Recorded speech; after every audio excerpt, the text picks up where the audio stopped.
अरे गंगा ब्रिज के पुल देखली हाजीपुर बाजार सिसिया बहना के दुआरिया देखली शिवा गुरु के खाड़ सिसिया बहना के दुआरिया देखली शिवा गुरु के खाड़ माथावा में जाटा देखली अगलवा में नाग सिसिया बहना के दुआरिया देखली शिवा गुरु के खाड़ सिसिया बहना के दुआरिया देखली शिवा गुरु के खाड़ गंगा ब्रिज के पुल देखली पटना के बाजार सिसिया बहना के दुआरिया देखली शिवा गुरु के खाड़ सिसिया बहना के दुआरिया देखली शिवा गुरु के खाड़ कानामा में बिछा देखली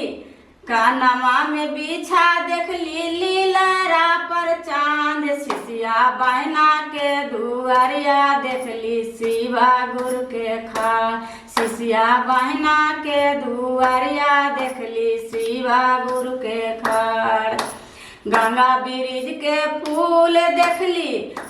गंगा ब्रिज के पुल देखली सोनापुर बाजार सिसिया बहना के दुआरिया देखली शिवा गुरु के खाड़ सिसिया बहना के दुआरिया देखली शिवा गुरु के खाड़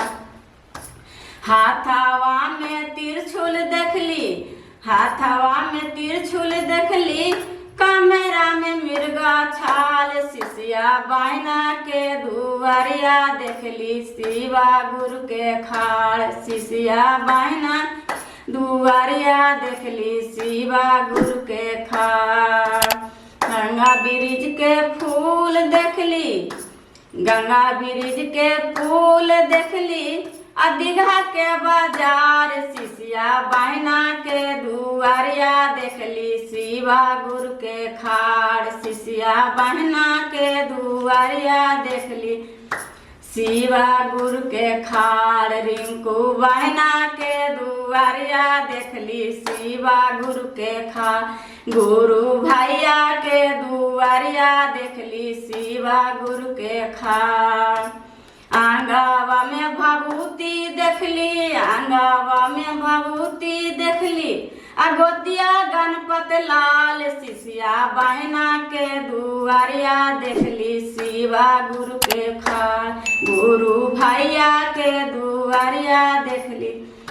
गुरु भैया के दुआरिया देखली शिवा गुरु के खाड़ साभे सिसिया के दुआरिया देखली शिवा गुरु के खाड़ साभे गुरु भैया के दुआरिया देखली शिवा गुरु के खाड़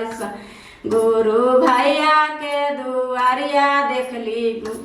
शिवा गुरु के खाड़।